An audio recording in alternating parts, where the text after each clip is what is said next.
As the season winds down, the LA Galaxy are looking to go into the playoffs, but they face an opponent who's trying to play spoilers. Let's start the show.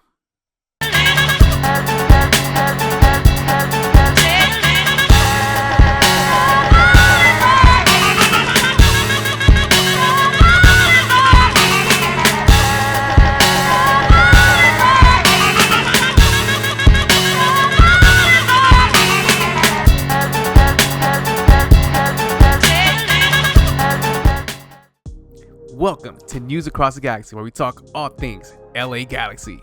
I'm Bryant, and next to me, in a very unique episode, is Mr. Edgar Zuniga. How you doing, sir? Bro, it's like the middle of the night, and you could tell, but we're up because we're the LA Galaxy, and we're always up. Yeah. I don't know what that means. Whatever it means. I think it means they were cool somehow. Don't know. It's a midnight show. Like Actually, it's a midnight show, baby. We are recording at midnight, so excuse our nag after dark. Yeah, this is our nag after dark. Well, the Los Angeles Galaxy took on a Minnesota United team on Wednesday. What was the actual date? I should have had that Wednesday, on my notes. September 20th. September 20th. In a thrilling match. A match that started off all cylinders fired.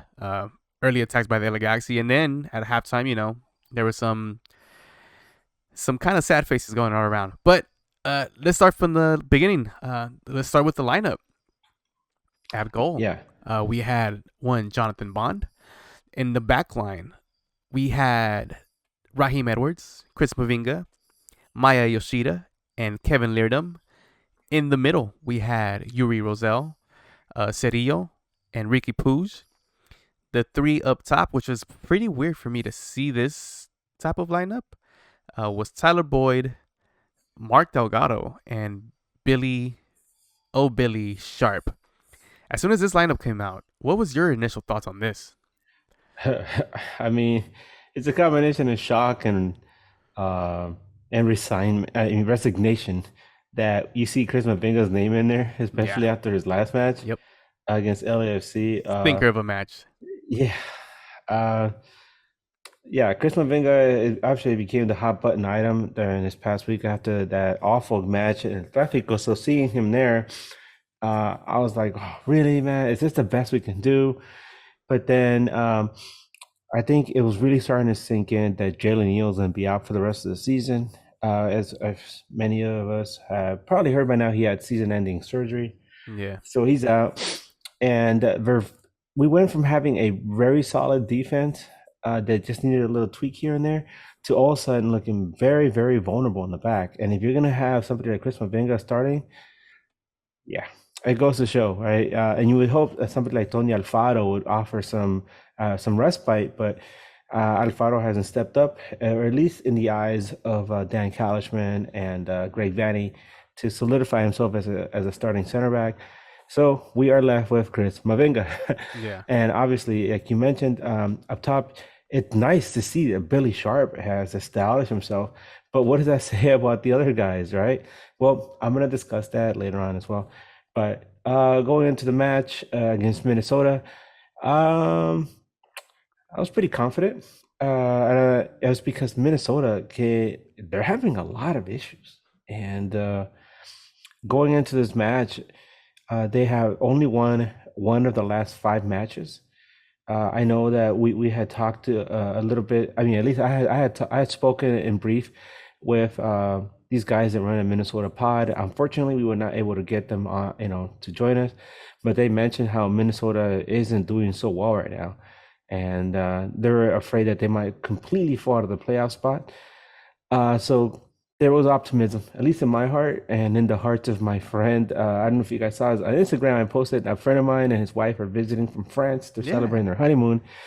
And he's been a Galaxy fan for 16 years, and this is the first chance to ever catch a Galaxy game. And I was really hoping that the team would, do something nice and offer him a nice little treat. Yeah. And boy, oh boy, boy, oh boy. Yeah. Oh, and one last thing I noticed, still no No Douglas Costa. The summer's coming to an end officially. To right now, actually, So summer is ending, that was I and think okay, my bad. Go ahead. no summer Costa at the end of the summer. So summer Costa is over, I guess. What That's did you think, that Brian? was one of my things. Seeing that Douglas Costa was not available for this match, it's really come to question if this injury that he has is that serious. We understood from when he first took the knock that it was a shoulder injury, and then after he was able to play a match, what was it, maybe 2 weeks later, and then when it came down to the match last weekend against LAFC, so far away in their stadium, he wasn't able to go at halftime. So it makes me wonder how bad he's really injured because he hasn't been well, from what it seems like, he hasn't been faking these recent injuries, right? There has nothing to tell us that he's been faking these injuries. Yeah. And he's a player that, to me, has been the unsung hero as of late. And seeing that he's in good form, I don't think he would want to sit out these type of games, especially against a Minnesota United who, like you said, has been struggling. And these were important 3 points that we needed to get in this match. Um, that was my biggest question in the offense. Now, on the defensive side, I'm pretty sure everybody knows how I feel about Chris Mavinga starting.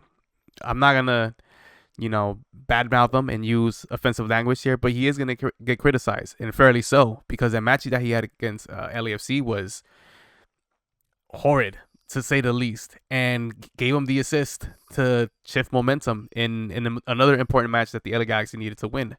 Now, with that being said, when I saw this lineup in the back four, I'm with you. Is that the best we got? And I guess it is.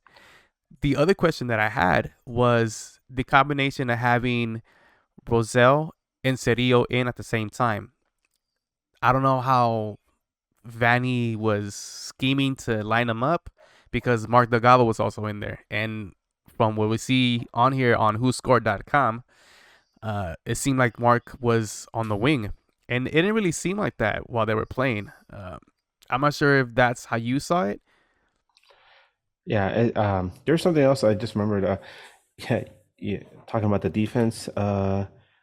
We still haven't seen, the Salvadorian captain Yeah. solidify his position as a center back with the LA Galaxy. The coach's Uh, nephew.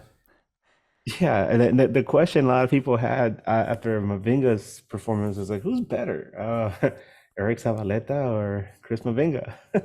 Yeah. It's a funny question to ask because it's like asking which is the lesser of two evils, right? Yep. Um,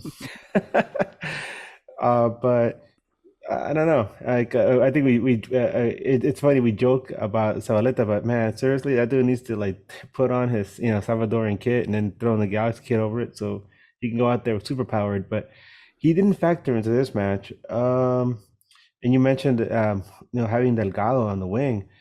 It didn't feel like that, but maybe it was a kind of a fluid formation where depending on how the match was gonna play out, he was gonna be able to move around. But uh, you mentioned Cerrillo. Rosell has been playing very well as of late. I feel like he's been getting better and better with each performance. He's really finding himself a role for himself within on the pitch. And Cerrillo, uh, you could cut him a little bit of slack because he's still he's still new. He came in, in late in the summer. He's still figuring out. We're trying to figure out where he fits best, how he's going to figure into this roster as the season winds down, and trying to plug him in here and there to see where he's going to be most effective. It's kind of an experiment at this point. Mm-hmm. Same with all the new guys, like with Yoshida. I mean, he's going to be in the back already. But Billy Sharp, we saw he's now established himself as a starter, and then you have the other guys, Diego Fagundes and Alfaro, and Mikey Barrios, and these are guys that we're starting to see how they're going to factor into this club as time passes on. But they're becoming indispensable considering all the injuries that this club has had. Uh, but yeah, going to once the match has started. Uh, Right away. We started knocking on the door right away, 2 minutes Oh in. yeah. I think it was a cross from Pooch, or was it across from? It was somebody across it in, and Billy Sharp got a look at it right away. So he was already on attack mode from the beginning, and this is what you wanted to see from the LA Galaxy, seeing how they underperformed against LAFC, and now coming back home and the midweek, knowing that they needed to win a game, they were on it from the beginning, and it's unfortunate that first goal didn't go in because if that, I mean, we can't really say that. Now that we know the score, we can't really say if that would have went in, we would have done better. But usually when the LA Galaxy scores first, they have a higher chance of winning the match. And yeah, those first 2-3 minutes, the LA Galaxy attacks, and then it comes back on the other way.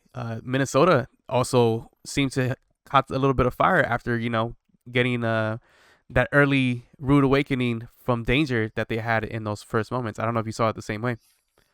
Yeah, with Minnesota, one of the things that I was telling my friend who was visiting, I was telling him, one of the most important players on this club is their goalkeeper, Dwayne St. Clair.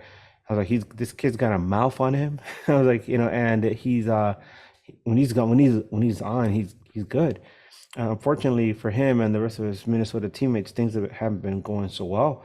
Good for us, because although Galaxy was knocking early, they had their opportunities, it finally came.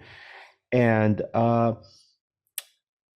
like a true poacher, Billy Sharp scored a goal where, when you least expect it, right? You're like, there's like chaos in the box, and he just pounces on it and he got one off a rebound, and it went in. And cue the song, baby. Billy Sharp, and everybody's like, really getting on board now. Um, and not only is he scoring goals, but you gotta love his excitement. I mean, this guy, he's very infectious. His excitement, and that's something you love to see in a forward. Something that we obviously miss seeing Dejan Joveljic score, because he does a little pistolero celebration, Mm-hmm. and we've missed that. We've missed that kind of stuff. I mean, we see Ricky getting very pumped up whenever anyone's teammate score or he scores, but seeing one of our forwards do that, and that's something that we've been lacking. Unfortunately for us, Minnesota was able to turn the tables, man, and they were really able to flip the switch on this game. That first goal by them, I know a lot of people have discussed it already, but Edwin Cerrillo, I mean, come on, buddy. We saw Mavinga already, give LAFC, some gifts. Cerrillo served it on a platter to Timo Pukki in the 18. I don't know what Cerrillo was doing. I mean, thinking, because he got completely turned around, and he obviously left it out perfect for Pukki, who was coming around on the run, and he fired it to the far post past the outstretched arms of Bond, and to all of a sudden, things were level. At that point, I didn't feel like Minnesota was going to do anything special. I still felt Galaxy, was going to be the ones that would be more aggressive, more on the front foot. But then something really funny happened, because that second goal came out of nowhere. It didn't look like much, but it looked like the ball was going to go out of bounds. But all of a sudden, it deflection off Raheem on a shot, and the ball goes up, and it suddenly just boop, drops in. Yeah. And Bond was off his line. He was off his line, but and wasn't able to get scrambled back in time to get a mid on it. And all of a sudden, you're like, uh oh, this is not looking good. And it was one of those goal, like that second goal that came in. It came in way after, because in the first 20 minutes, that's when the game was tied. And to backtrack a little bit about what you said with Cedillo, is something that we've kind of mentioned it on the show, where his youth and inexperience in that moment in particular is showed. You would think a more experienced player, maybe like Rosell, would be able to clear that out, and it wasn't the case. And even after that little mistake, that the LA Galaxy was still pushing and it had most of the possession. It did get a little physical with 3 yellow cards before the second goal came in, which is something that in the future. We'll see why that was important. But yeah, that second goal that Minnesota scored, it was just one of those. Oh, here we go. It's gonna be another long night because there Yeah, was there was no real danger on that. And when you get a goal like that from a deflection, it kind of demoralizes your team, especially seeing that you're at home, trying to get points, and you had the better of the possessions. Uh, in that first half, I think the LA Galaxy outshot Minnesota 8-7, and of course, in typical Galaxy fashion, the possession was in the favor of the LA Galaxy. And to see all that go down with that type of goal, kind of right before the half, the half is at 45, they score on you in the 40th. You're kind of already looking at people to blame, at fingers to point at. And, yeah. it didn't take, it took Minnesota in, what is it, garbage time, so to say, or in the extra time that they gave, for them to score another one. Um, at that point, what do you tell your team? You're down 3-1, almost at the half, could have been down 2-1. And that third goal just, it sucked the air out of the stadium. Well, I felt like, I mean, to be honest, it did feel like, despite the possession, despite the good start, it kind of felt like the team lacked a sense of urgency. I don't know. To me, it felt kind of palpable where um, after that second goal, I got this bad feeling. Right? I was like telling myself like this really sucks because my friends came all the way this far to watch a game, and here is LA Galaxy laying an egg, and it didn't look like although it was 2-1, and obviously the game is far from being lost. You're like, okay, it doesn't look like these guys really came to play, considering how they started the match. And Minnesota is starting to establish themselves. And sure enough, with that third goal came in, then you get that sinking feeling. Where like, okay, it's going to take a lot for LA Galaxy to come back and score 3 goals and steal a win. How, what are the chances of that happening? Yeah. On a Wednesday night. What are the chances, right? And as the half came to an end, it reminded me, and you and I discussed this already, Yeah. but it reminded me of this. This game was very similar to last summer's match versus Minnesota, where again, middle of summer, it was on a really hot day, I remember, and Galaxy was completely awful in the first half against Minnesota. Cabral got a red early in that game, Yeah. and Minnesota just had their way with Galaxy in the first half. But in the second half, the LA Galaxy was able to mount a comeback, and it looked like they were going to tie that game. And unfortunately, Douglas Costa got a red like at the very end, and it completely deflated any kind of momentum the team had. But a year later, boy, were we in for a treat. I remember, but before we get to that, I just want to go back to I remember I was in a you and Brian and I were in a group chat with a bunch of other pods from around the country, Yeah. and I remember I didn't want to post anything public on Twitter, but I remember like going into that Twitter chat, and I told everybody there like we're all gathered here for the funeral of the LA Galaxy season, Yeah. and all of a sudden all the other guys in the other pods started posting like little images and pictures and videos of like of those little funny funeral processions, right? Where the Yeah. guys are dancing with the coffin, Yeah. and you try to find humor, right? And like in a very sad situation for us as Galaxy fans. But damn, man, thank goodness for Billy Sharp. Thank Oh my goodness for gosh. Billy Sharp and for Diego Fagundes, because they gave us not just something to cheer for, but one of the most memorable Galaxy games in recent memory. Um, and yeah, Well, let's start uh, off with the second half. Vanny made in hindsight, a very crucial substitution. Yuri Rosell comes out, and Diego Fagundes comes in. That substitution is something that we definitely need to give credit to Vanny too. We always criticize him on the timing of substitutions and the personnel that he puts in those substitutions. In this one, in particular, he got it right. Yeah. I was saying how I felt like your result was getting better and better, but the guy goes in there, man. He works his ass off. He's Mister like, forget these stupid shorts. I want briefs because he's always like pulling up his shorts. The higher the But shorts, the faster he runs. yeah. But you can only give so much energy for so long. Yeah, I mean, gotta give the guy a break at some point. And when you have somebody like Diego Fagundes coming off the bench, I mean, you have him sitting there. You gotta use this kid.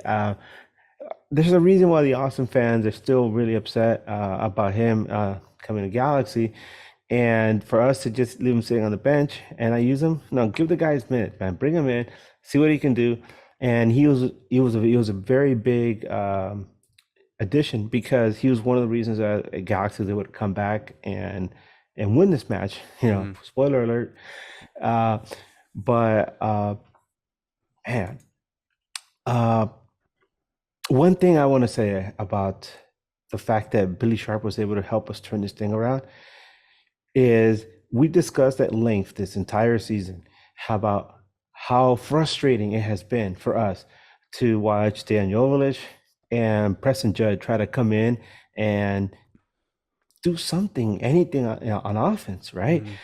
Uh, and we talked last year. When you look at last year and how Dan Jovovich played, him and Chicharito are two different types of forwards, right? Chicharito is obviously a poacher, and while Dejan Jovic is somebody who he can create something out of nothing. And yes, he's more magical as a sub because he comes in and he attacks tired defenses, and he's able to create space to get off some nice shots. But this season, he hasn't played like that at all. It's almost like somebody asked him to completely change the way he plays. If you're a baseball fan, it'd be like if somebody who's used to batting a certain way was suddenly told to change their batting stance and they just can't hit the ball anymore. It's kind of like that. It's kind of like in basketball. Sometimes basketball players, um, maybe somebody wants to change the way they shoot the ball and it completely messes with their stroke. It's something similar to that. I get the feeling that yeah, well, yeah, I think he's hearing voices in his head, at this point of the season, considering how bad it's been for him. But I also feel like somebody messed with him, and like they told him to change the way he does things, and maybe he could try to fix himself, but I don't think so at this point. Hmm. And then you have Billy Sharp come in and immediate success. And it goes to show you that all along, this offense, the way Vanny has set up, has been geared for a poacher type forward, like a Chicharito, like a Billy Sharp. Yeah, yeah, And it's just evidence right there. 100%. And down 3-1 at the half, you made the great substitution. At the 63rd minute, Billy Sharp gets on the board again. Then at the 71, he gets on the board again, and you think to yourself, "Hey, is this gonna really happen? Yeah.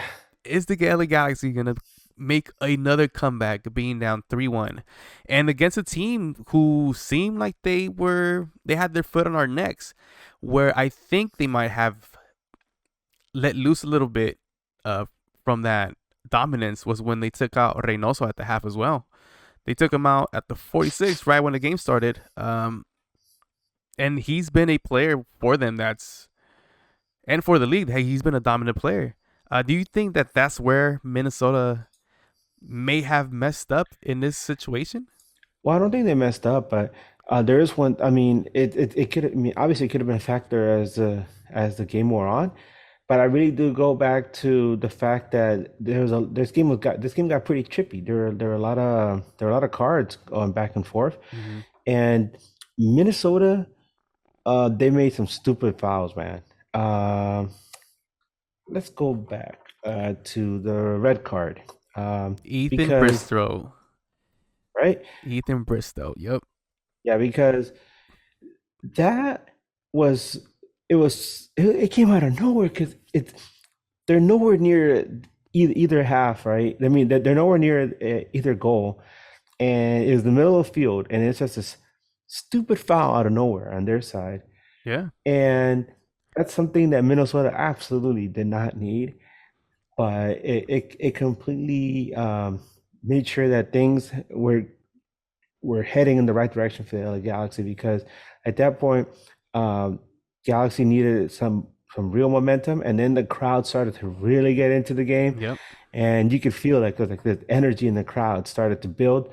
And I remember looking at my buddy, and we went from him sitting there, with his hands, with his face in his hands, whatever, just looking. And his wife was just kind of sitting there to the side, like, why am I here? To all of a sudden, both of them are like, oh, this is something interesting. This is special. And I remember going back to that Twitter, that Twitter chat we were having with the other pods, and putting that image of the Undertaker. If you're a wrestling fan, you know who the Undertaker is, and then Undertaker's about to get buried, and he just pops out of his casket, and he's not dead yet, man. Yep. He's still got some fight in him, and that's what it was with the LA Galaxy. All of a sudden, they just rose from the dead, and my God, forget the funeral. They really laid into Minnesota, um, and it's just wow, man, Minnesota. Boneheaded I, I, move. I mean, they're in bad shape. They went from being one of the teams that was pretty secure in their playoff situation to they're in a tailspin right now. Like I said, before coming into the game, they'd only won one of the last five, and when you look at the result here, that's one of their last six that they've only won, which is great for us. But man, for them, it must be terrifying to see, their season just going to waste like this. I mean, with us, at this point, the galaxy is kind of like Walking Dead, right? Hey, we're still alive, Yeah. barely. Yeah. If we can get some points, fuck it, let's do it. But A boneheaded what an red at a time, the 74th minute. There was still a yeah, lot of football left to play, and the game was tied. They could have easily just sat back and hold on to a point. Uh, Fortunately for us, we're the beneficiary of this boneheaded move. And Ethan Bristow, you are our Chris Mavinga. Thank you for that great assist. yes, thank you, sir. And then after that, it gets down to the 80th minute, um, the 81, and then the 82. That's where the magic happens. Uh, I think Ricky Pooge hits Tyler Boyd on a Beautiful beautiful pass, through ball, man. beautiful through Yeah, ball, and then Tyler Boyd does the correct thing and puts it to the trailing player who has won the none other of Diego Fagundes, who comes in as a sub at the halftime and stamps his name on his game. Good night. Go to sleep. 3 points secured, baby. Here we go. yeah. Diego Fagundes scoring a beautiful goal. He didn't have to blast it in there. He just put it in the right spot. Um, it was funny because he went on Twitter and said, "Yeah, I'm celebrating my 69th goal." It's like, all right, I love it. go on with your bad self, right? 69, baby. Let's Yeah, go. 69. And his dad just happened to be up in the stands, and in one of the suites, and he celebrated with his father. There's a video on Twitter, if you want to see it. Special moment for the Fagundes.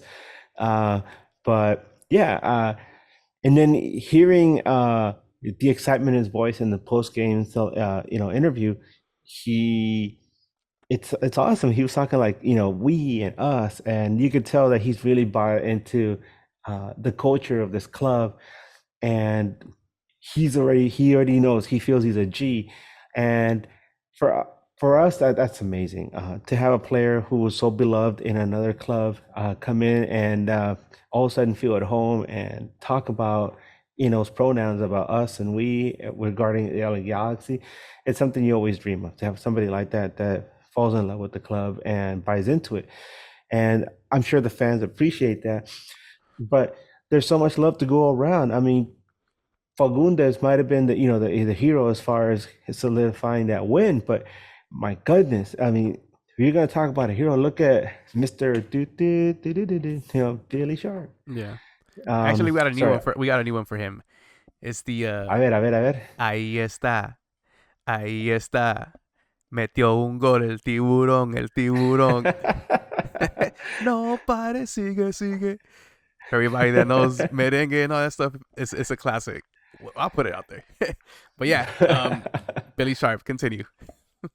Yeah, man, Billy Sharp has become very quickly. He's become a club legend. Yeah, very quickly. Hey, look how quickly he became the leading goal scorer for the season. And I he's on mean, pace to set a record for the fastest 7 goals in MLS history, I believe, for the starts that he has. So if he yeah, scores against Austin, which we'll get into a preview in a little bit, he could set a record, which is great to see that the guys that were brought in to make a difference and to help out a team, even though we were sanctioned, have made a difference. In particular, in this one, I know Billy Sharp had his hat trick, and hats off to that hat trick, but I think the Fagundes one, not just because it was a game winner, but because the first 2 matches that he played with the LA Galaxy were stinkers. And just seeing him score that goal and maybe regaining his confidence, that's big, not just for him, but for the club, especially moving forward and what this mean or what it could potentially mean getting to the playoffs. yeah, it's great for him, and to revitalize. I don't know, I want to say career, but just revitalize the season, right? Uh, But going back to Billy Sharp, the fact that he scored his hat trick, his first hat trick in MLS, he was really excited about it. Lars, named him the man of the match. He took he was drinking from the growler. He was really happy.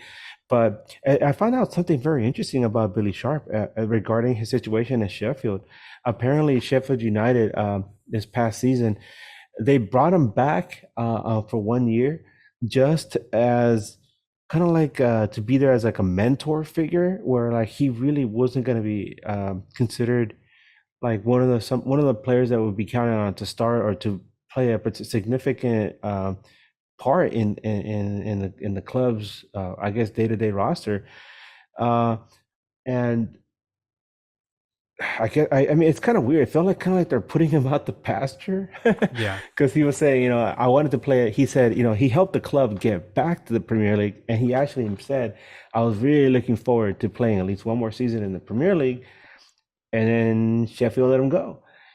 And boy, did we benefit from that 100%. because you could tell he had a lot more to give and he came in foaming at the mouth, whatever whatever you want, whatever metaphor you want to use, right? Chomping at the bit. But he came in there and he's playing like a man with something to prove that you guys were wrong in letting me go, and here I am showing this with LA Galaxy, and he's such a club legend with Sheffield United that all the Sheffield fans are watching this, and some of them are like, when I'm wondering, like, hey, why'd you guys let him go? Yeah. Look at him. He's still got some gas left in the tank. But you know what? He's not over there. He's over here with us. And let's see what else he can provide for us as the season winds down. Um, I wonder if he's got enough in him to come back one more season. But before we get to that real, that question and all those tough winter decisions for now, let's just really enjoy what he's giving us right now, which is a wonderful slice of Galaxy history that we can all look back, at the end of the season and say, you know what, that was special. And especially when it's happening and it's right in front of your eyes, and you get to really enjoy this, and you build these beautiful memories. At the end of the game, I looked at my buddy and I was like, "What did you think?" He's like, "Increíble," like I cannot believe, Yeah, 100%. Uh, So yeah, man, what a match definitely from saved the Galaxy season, right? Save Because the we Galaxy. said, Yeah. What we got, we have a chance to, I don't know if to make the playoffs, but it gives us hope. And I mean, usually it's the hope that kills us, but as long as we're captained by Billy Sharp, I think we'll be all right. you're Um, saying there's a chance. there might be a chance there, sir. Well, let's give out some awards to this beautiful match. We'll start off with the game is off. Do we give out any BJs today? um, Not really. Maybe one to BJ himself, just because the award is named after him, and I'm still upset about that loss to LAFC. But okay, so this is the Damn it, thing. Let's BJ. say let's say that the LA Galaxy would have lost this game, and it did end up 3-1. Where would you put some of the blame in that? Um, that's kind of hard because we were discussing the goals. That second goal, that's the one that really like turned things sour, and that was just a bad deflection, right? You can't really blame anybody on that one. It's just a bad deflection. Uh, the shot from distance off Raheem, and Bond just happened to be off his line Mm-hmm. because you don't expect anybody to really take a shot from that distance that, or at least something that that's going to be threatening the goal. But uh, not quite sure. If I would blame anybody, to be honest, though, I would, like I said, I would say maybe Bond. He did get himself in some kind of hot water at points during that first half where he would hold on to the ball and the defense was collapsing around him. And you're thinking to yourself, no, you're not good with the ball at your feet. Get rid of it, man. Yeah. And he just barely escaped, passing the ball off to one of his teammates who then would, kick it down the field. Um, but Jonathan Bond hasn't been as sharp as we would hope. Yeah, he did make some good saves against LAFC, but um, he makes the saves on the real difficult shots, and he always messes up on the easy ones. He's somebody that I think absolutely needs to either uh, work on those mistakes that he's known to make, or Vanny needs to give Klinsman a shot, or not even Klinsman, but I'm so sorry, I keep forgetting his name. Mikovic. Or Mikovic, yeah, bring in Mikovic. Mikovic showed that he can hang against a quality club like Club Leon. So bring him in. At this point, what do you got to lose, man? I mean, if you look at the standings, Galaxy's chasing FC Dallas at this point, and FC Dallas has a 5 point gap on us, and they have the same amount of games. So you can't say anymore. We have some games in hand. No, no. Now we're chasing FC Dallas, and so for Galaxy to catch them at 5 points is a lot, especially this late in the season. So you have to hope those guys mess up. They actually won their last match, and but at this point, there's no margin for error. Um, Maybe you could get away with one, maybe two draws, but they have to start piling on the W's. We have to see a bunch of green from here to the rest of the season, Yeah. and that's going to be hard. But Game is off. game is off. I mean, if you look around, I would say Edwin Cerrillo, just because Yeah. I'll agree with you on that that one. that I don't know, it's stupid. Just you can't make those mistakes against somebody like Timo Pukki, man. He'll punish you. Yeah. And Cerrillo, man, he served it up to him on a silver platter, man. I don't know. It is It's off, a man. young player mistake. I'm sure he'll learn from this. We've seen him be solid when he first came in with the LA Galaxy while Mark Delgado was out. But yeah, this was one of those games in that first half where that in particular play uh, was really, really a big rookie mistake. And those are the type of things, you need to brush up in case you need to get into the playoffs, or in case you do get into the playoffs, you need to be solid, and you can't be doing those. So for that, I mean, he gets the game is off award. And now this is one award that we were discussing before the show started. The honorable mention, the You've Got Heartman Award. Who do you give that award to? Well, uh, I mean, I know who you're gonna say, Yeah. but let me go a different route because uh, this guy works hard every single game, and a lot of times he doesn't get the service he deserves. And you ask most Galaxy fans um, about who they feel was the player that has had the biggest impact in the season, and yeah, Billy Sharp is making a run for that, right? Obviously, late in the season, he's become such a force. But if you look at the whole season as a whole, I mean, the very popular decision would be, Ricky Puig, but in my eyes, the guy I give the Heartman Award to is Tyler Boyd, Mm-hmm. who has worked his ass off from the beginning of the season. What a pickup, man! Yeah. And even in a game like this where he doesn't get on the score sheet, he's still a factor, right? And he works his ass off. He plays hard. He's always catching that, making the defense have to go chase him down, which opens things up for Puig and for some of his teammates in the middle. And uh, we mentioned how important it was for him to get in there and provide some, I guess, uh, distraction, on defense so that his teammates can get in a position to score. Um, I would love for him to play an entire match, but it just goes to show how hard he's working down the flank, where Yeah, he's always running full tilt, and he just can't finish the full 90, right? Because this guy putting in work, man. yeah. But who do you have as your heart man or? He's gonna go to the guy that scored the game winner, Diego Fagundes, Mister. I scored 69. Hello. From what I said earlier, and I mentioned earlier, he had a rough start. The first two matches with the LA Galaxy. I know everybody in Austin misses him, and well deserved because this man in this match in particular put in the work. Came in as a sub, a super sub at that, and gave us the 3 points that we desperately needed. And just to see him score that, celebrated with his dad after, and then seeing the players around him celebrated. I saw Ricky Puig go on his knees and celebrated. I saw Kevin Leardom fall to the ground on his face and celebrated.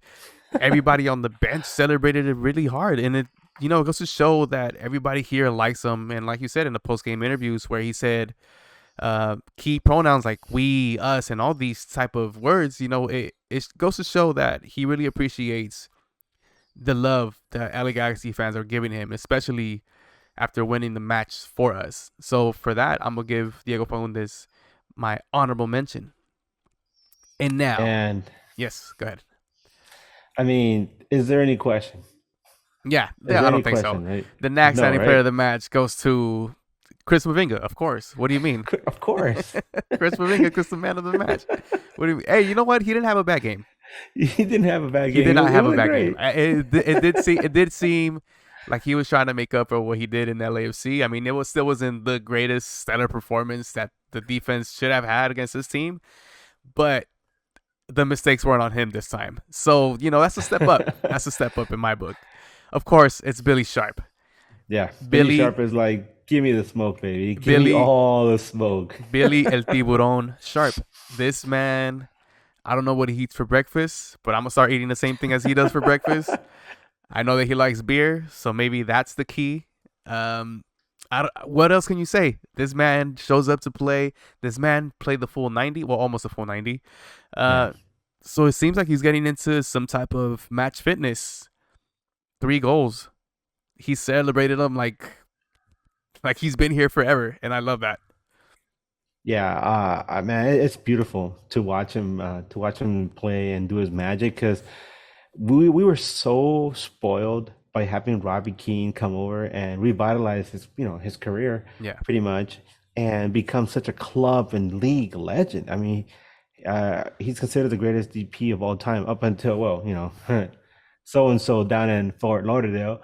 But before Messi came into the league, obviously there's no question the greatest DP of all time, was Robbie Keane. hmm And to have Billy Sharp come in and work his magic like this, uh, it's very reminiscent of Robbie Keane, and that's like capturing lightning in a bottle, right? It's something very rare, and all of a sudden here we have this guy, obviously in the twilight of his career, but my goodness, we're watching we're watching him go out in a bang, and luckily for us, it is coming at a time when the club absolutely needs this kind of energy.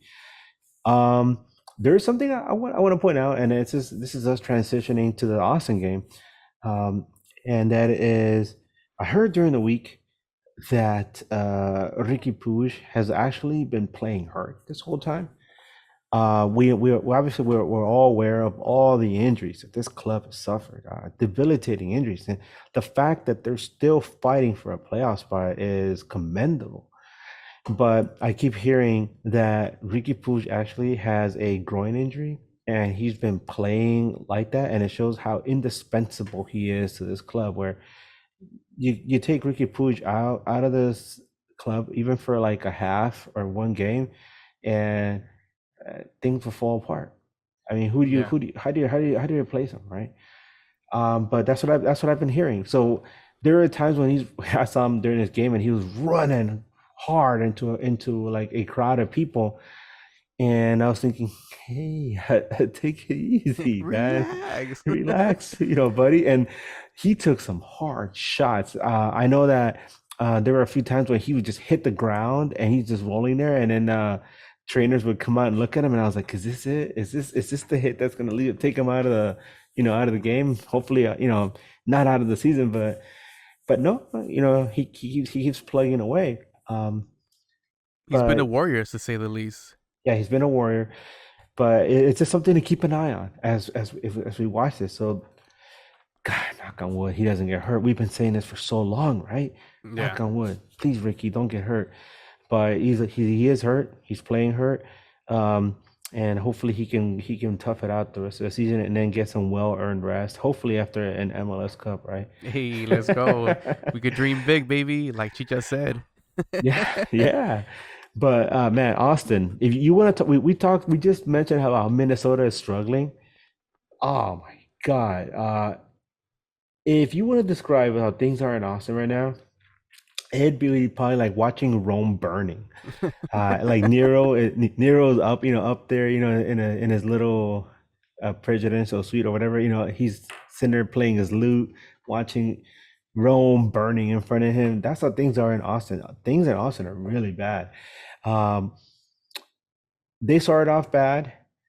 They kind of seem to find their footing in the middle of the season, and in their last 8 games, right, they've only won one game.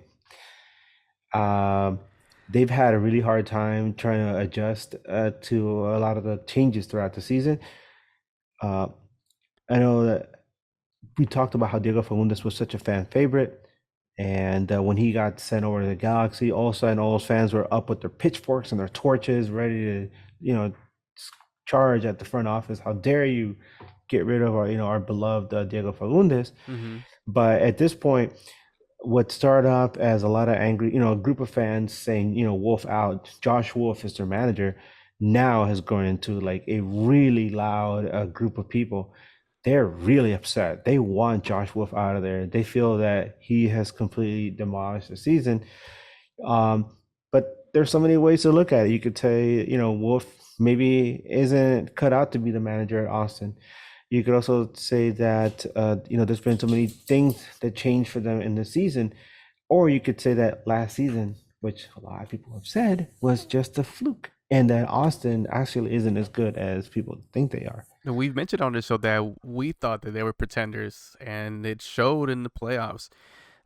Going into this match, though, with Austin, it's the homecoming for Diego Fagundes. Yeah, Hopefully, I would like to see him start, um, but I know he's going to get his playing time regardless. But let me give you some odds going into this match.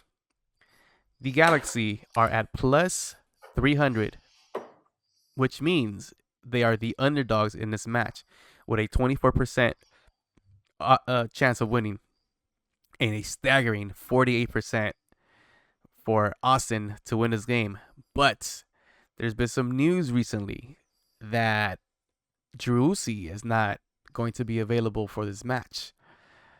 Does that change anything for Austin FC? definitely. Sebastian Driussi, one of the most important players in the league. Last year, obviously he was in the discussion for the MVP, MVP yeah. award, and which went to Mukhtar, right? Mm-hmm. But Driussi, as he goes, so does Austin.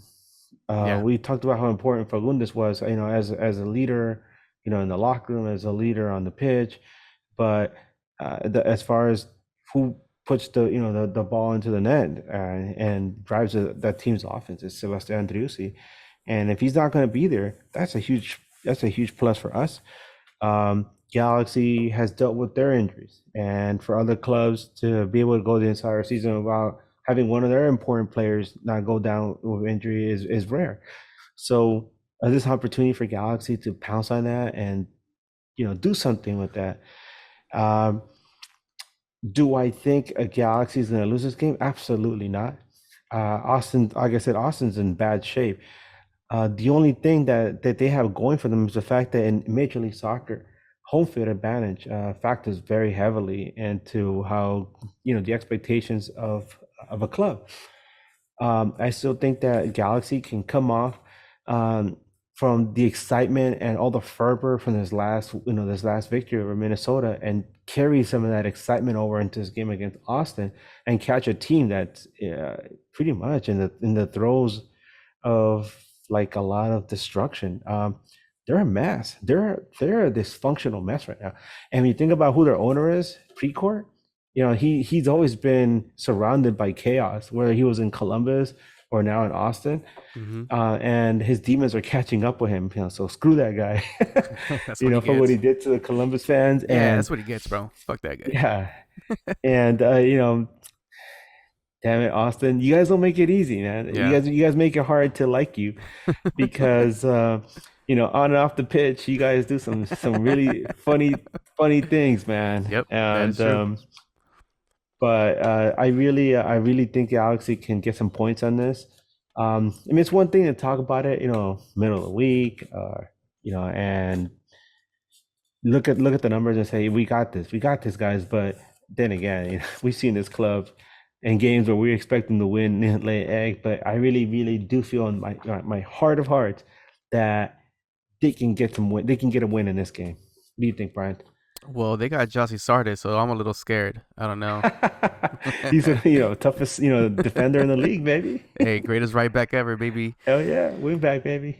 Before Sebastian Juicy went down, I wasn't too convinced that they could come out with any points in this match, let alone at the half when Minnesota was mopping us 3-1 at home.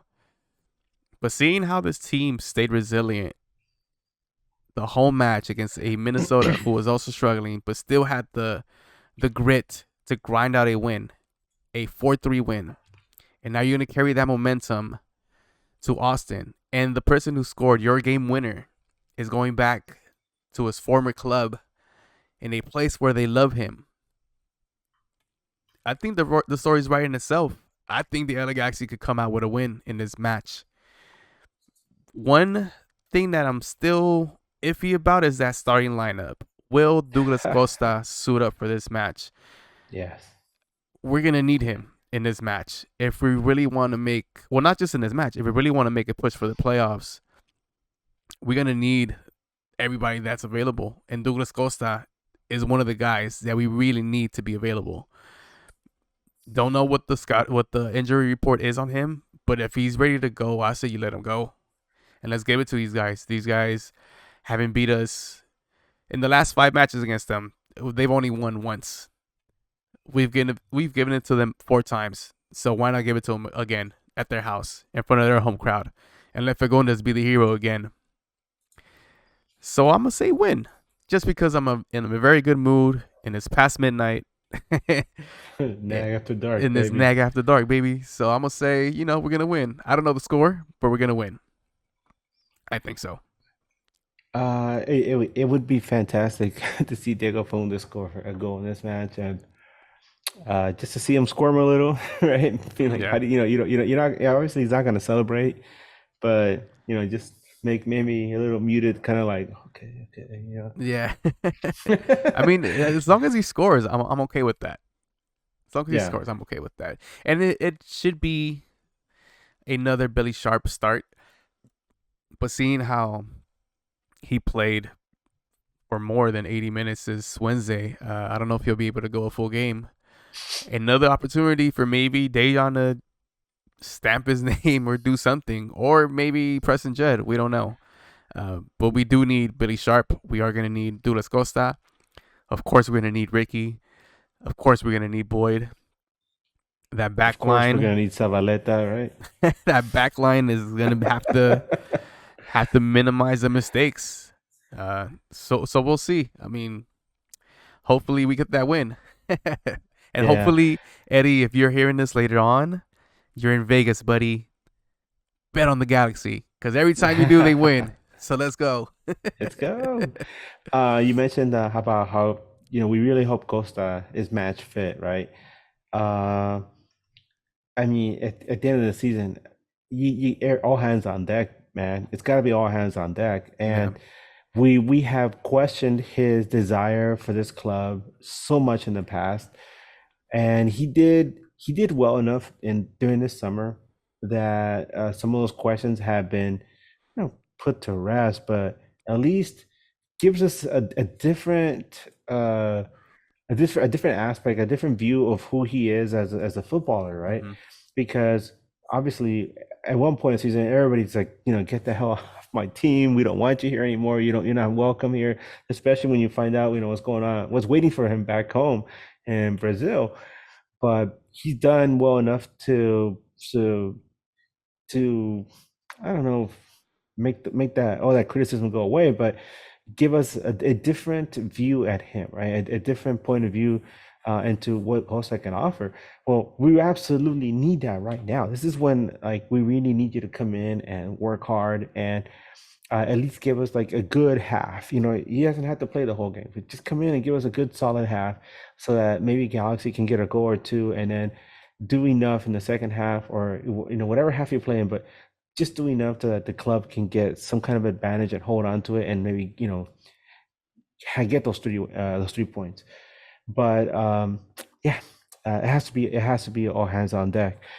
Um, the last time these two teams played each other, Galaxy was winless. And I remember we all were so confident that Austin was gonna lose to the Galaxy that we said this is a lock. It's a guarantee. Galaxy's gonna win this game, and they did. They destroyed Austin 3-0. And I get that same feeling this time, especially when you mentioned Driussi out. I get the feeling Galaxy's gonna win this game. Um, and we'll get to see Austin burn some more. Uh, uh, but before we wrap this up, I just want to bring something up. I put out a poll earlier today, and I put it up. It's something you could probably ask at the end of the season, but I feel like right now, especially after the Minnesota game, it's good to put this out because people are feeling very emotional about that win. My question was, Brian, what has been the most crucial topic of the 2023 Galaxy season thus far?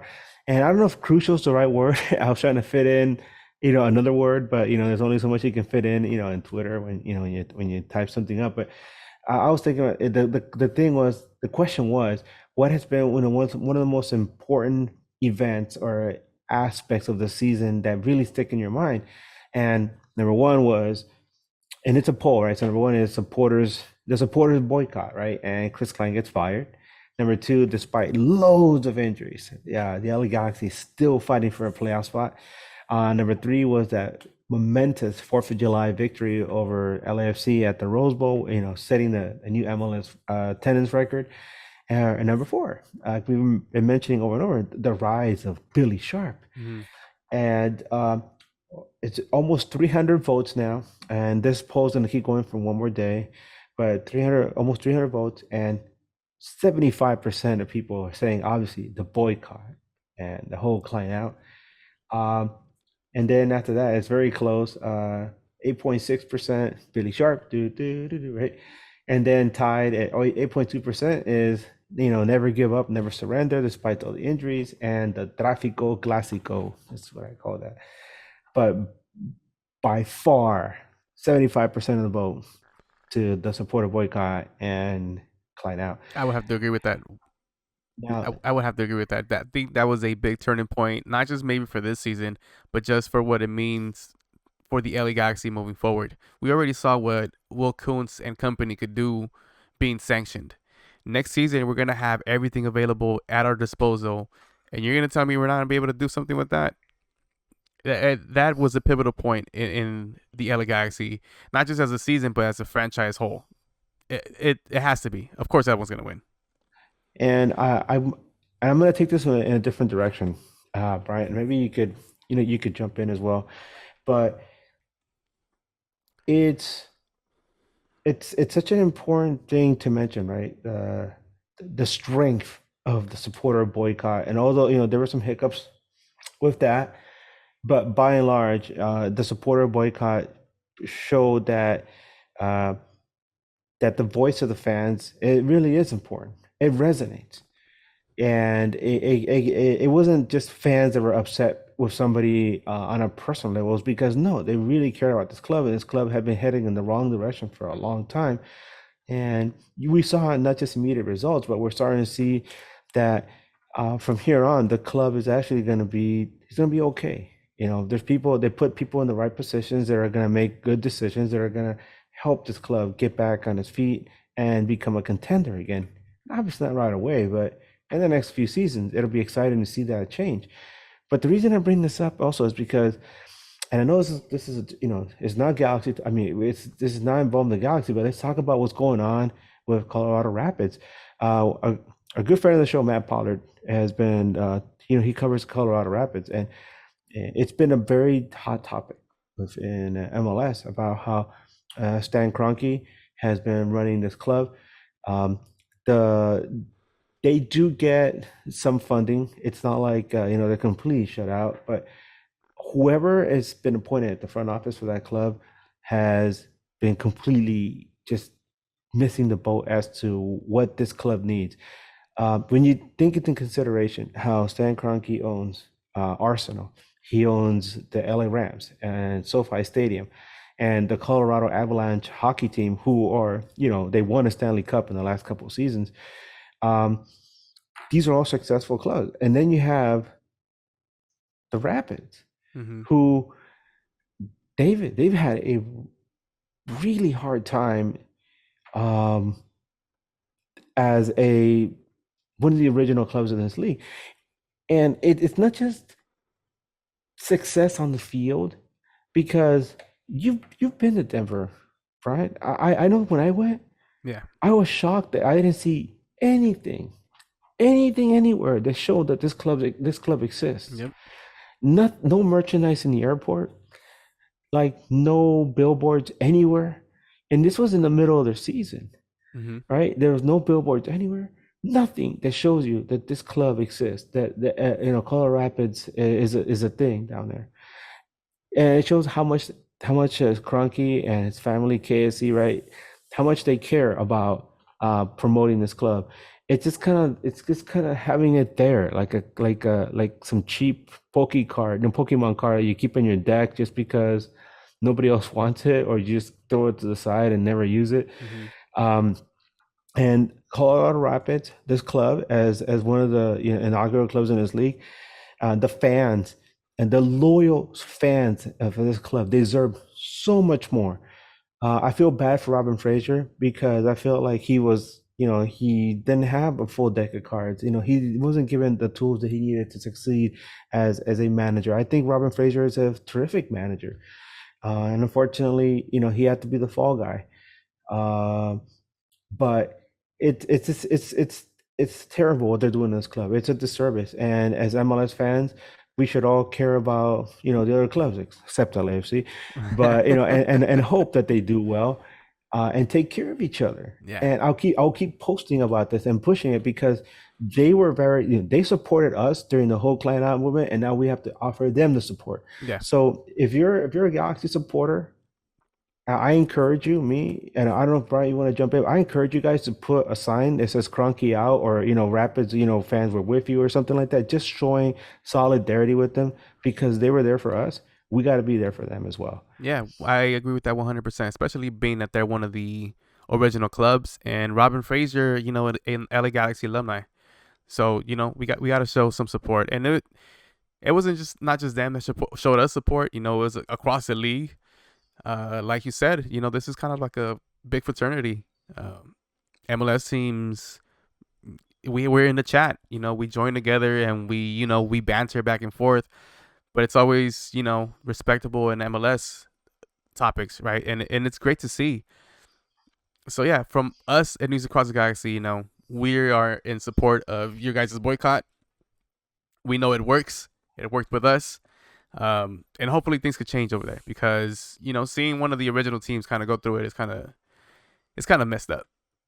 Yeah, one of the legacy clubs. That's what Yeah. we want to call it, a legacy club. Yeah.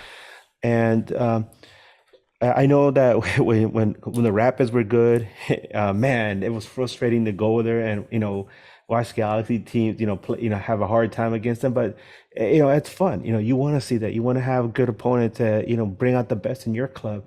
And instead, we hear about how there was a supporter walkout, right? And how they're just struggling to do anything and be relevant in their market. And we talked to Matt earlier this season, and we were like, hey, do you expect any big DPs to come in, during the transfer window? He's like, no, obviously not. We're just the Rapids, and who cares about us? And you hate to hear that talk. You want to make sure that every club is healthy, and God, I hope things work out for them. But until that happens, gotta support them. And yeah, Sell the club, so Cronky. Sell the club. sell the club, baby. Sell the club. All right. Well, let's get up out of here, Edgar. You want to plug anything else before we get up out of here? No, just thanks to everybody who has been wonderful to me and to the NAC boys. I know that during the week, my God, I don't know if I want to mention his name, but a fine gentleman who I met at Arrow Lodge of Brewing, he hit me up and he said, "Hey, you know what? I got a couple tickets if you want them." And I already had tickets for my friends from France, right? But he was like, this guy was like, "Yeah, I got a couple tickets for you in a different part of the stadium. If you want them, you can have them." And I threw in free parking. I'm like, "Damn, man, what did I do to deserve this?" But I was like, I don't know, maybe see if you can find somebody else. He's like, "No, you can have them." Well, thank you so much. I really appreciate it. I mean, you know who you are. You're out there. I really, really appreciate it. And next time I see you, I'll call ones on me, man. But thanks to everybody else who comes up and says hi. We all appreciate what you do. We don't get paid for this. We do it for free. We love the club. We love talking about the sport, and it's always nice to have somebody say, "Hey, you guys are doing great," and we like listening to you. So thank you so much. Yeah. Thank you so much. Well, you can find me as Bryant_Nags on Instagram, Twitter /X. Edgar, where can they find you? You can find me on Twitter, Instagram, even YouTube as Edgar Nags. Please, not to be confused with Eddie Nags, because it's still happening. Who is out in Vegas at Life is Beautiful, by the way. Hope you're enjoying it, sir. Please be safe out there. You and Chewy, have a blast for us. And reminder that the LA Galaxy plays Austin FC at, what is it, QuakeCom, or what is it? Q2, I think. Q2, whatever their stupid stadium is called. It's at 6:30 Pacific time, and hopefully they come back with 3 points. Yeah. So from myself, Bryant, and Edgar, we are out of here. Once again, thank you, and keep on nagging. Keep on nagging. Y arriba la América. I'm not gonna put that in.